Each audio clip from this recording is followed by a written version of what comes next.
Pada saat ada tanda-tanda kehamilan di Aminah, Aminah pun sempat melihat di dalam mimpinya pada saat akan melahirkan atau pada saat hamil besar, ia bermimpi bayi dalam kandungannya ini menyebarkan cahaya, dan cahaya itu menyebar ke seluruh muka bumi. Sebagian athar menyebutkan sampai ke Busra. Busra ini wilayah Irak sana, wilayah Persia. Dan dia juga mimpi mengucapkan dalam mimpinya kalimat u'idzuhu billahil azim min kulli syarrin wa min kulli hasid. Artinya aku berlindung kepada Allah yang Maha Agung untuk bayi ini dari semua keburukan dan iri dengki orang lain. Berjalanlah hamil tersebut pada saat berumur beberapa bulan.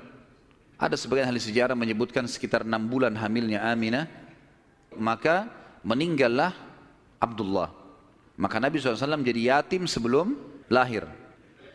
Nabi SAW lahir yang paling banyak dinukil oleh para ahli sejarah 12 Rabiul Awal di tahun gajah.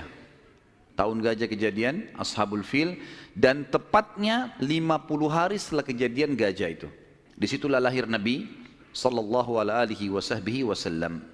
Ada yang perlu kita sebutkan teman-teman sekalian, walaupun sebenarnya menyebutkan ini bukan berarti Nabi SAW membutuhkannya, tidak sama sekali.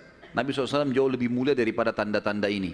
Tapi pada saat beliau lahir, ternukillah di Mekah, di Madinah, beberapa kejadian yang memang ahli sejarah angkat. Yang pertama, terlihatnya bintang Ahmad. Apa itu bintang Ahmad? Orang-orang Yahudi yang ada di Madinah itu meyakini kalau Nabi terakhir yang mereka tunggu di Madinah keluar itu, kalau dia lahir akan kelihatan bintang yang mereka istilahkan dengan bintang Ahmad. Dan mereka mengukir-ngukir bintang itu sesuai dengan keterangan dari Taurat. Seperti itulah pemahamannya pada saat itu. Allahu alam tentang masalah kebenaran bintang itu bisa dipercaya atau tidak. Karena kita dalam Islam tahunya bintang nggak boleh dipercaya. Tapi ini pada saat itu dinukil oleh Hassan ibn Thabit radhiyallahu anhu, penyair Nabi SAW. Kebetulan umurnya dia beda 7 tahun dengan Nabi SAW. Beliau mengatakan, pada hari Nabi SAW lahir, aku kebetulan berada di salah satu benteng Yahudi. Dan naiklah di malam hari kebetulan, salah satu pendeta Yahudi lalu teriak dengan suara keras, wahai sekalian kaum Yahudi, sungguh telah terlihat pada malam ini bintangnya Ahmad, dan tidak terlihat kecuali pada saat ia lahir. Dan menurut Hassan ibn Thabit radhiyallahu anhu, memang umurnya beda 7 tahun dengan Nabi SAW, dan pada hari itu memang hari kelahiran baginda Nabi SAW. Yang kedua, dinukil oleh para ulama tentang masalah kejadian-kejadian unik adalah pada saat Aminah melahirkan, maka dikatakan melahirkan tanpa ada rasa kesulitan sedikit pun, jadi sangat mudah. Bahkan sebagian athar menyebutkan Aminah tidak dibantu oleh orang. Tiba-tiba Nabi SAW keluar begitu saja. Dan yang ketiga, pada saat lahir, maka Nabi SAW dalam kondisi mengangkat kepalanya ke langit, seakan-akan orang yang sedang berdoa. Yang keempat, Nabi SAW lahir dalam kondisi sudah terkhitan.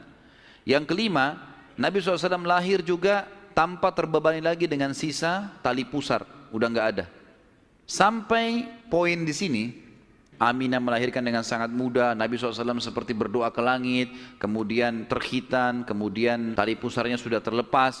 Maka Abdul Muttalib, kakeknya, bangga sekali datang, sangat senang pada saat itu. Dia berkata, sungguh pada cucuku atau anakku ini ada perkara besar.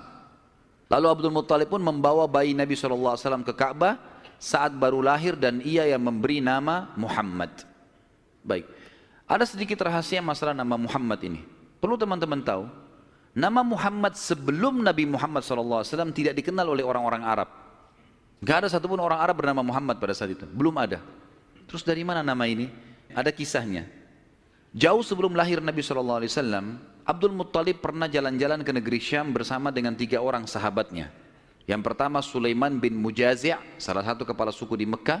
Yang kedua Hulayla bin Hajij. Dan yang ketiga Himran bin Rabi'ah.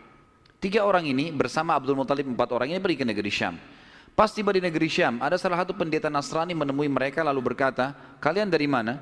Kata Abdul Muttalib, dari Jazirah Arab. Dari mana? Tepatnya dari kota Mekah. Kata pendeta itu, dari kota kalian nanti akan keluar Nabi terakhir. Dan Nabi terakhir itu bernama Muhammad. Kata Abdul Muttalib, dari mana engkau tahu itu semua? Dia bilang, dari kitab kami. Dalam Injil disebutkan. Namanya Muhammad. Maka keempat orang ini bertekad pada saat itu, kalau mereka dikaruniai anak setelah itu atau cucu, Muhammad. Dan dari 4 orang ini, Pada saat balik ke Mekah, orang yang pertama mendapatkan cucu laki-laki adalah Abdul Muttalib. Itulah Nabi Muhammad SAW. Maka dia pun mengangkat bayi Nabi SAW lalu keliling di dekat Ka'bah lalu mengatakan, anak ini memiliki perkara yang besar. Aku memberikan nama Muhammad. Aku memberikan nama Muhammad. Terus dia mengucapkan kalimat itu.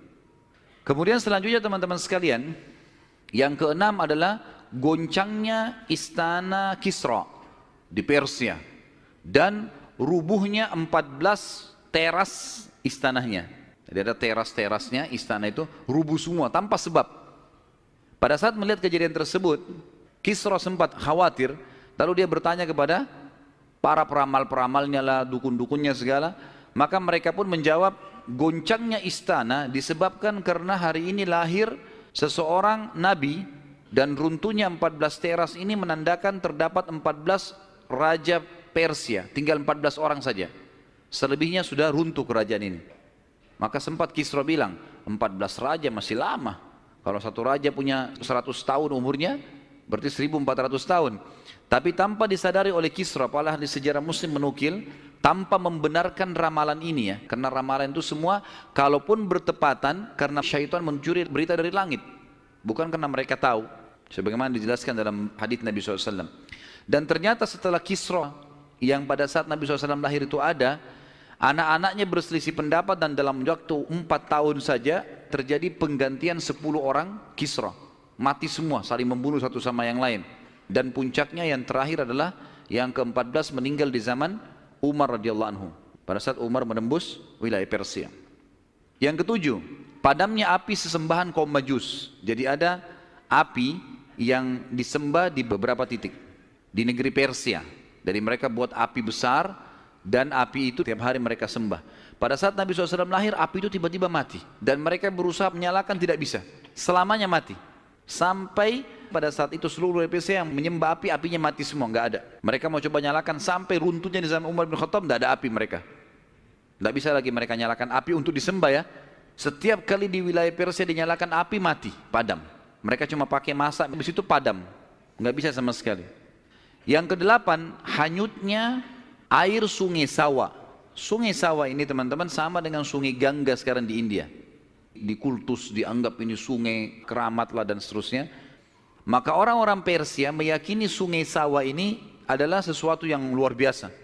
Kalau ada yang mati, mereka bakar, lalu mereka lempar debunya di situ, airnya diambil, dianggap suci, apalah segala macam. Subhanallah, karena sungai ini selalu ditaruh tumbal segala macam. Waktu Nabi SAW lahir, air sungai ini hilang. Nggak ada airnya sama sekali, kering. Sampai sungai Sawa dilupain udah.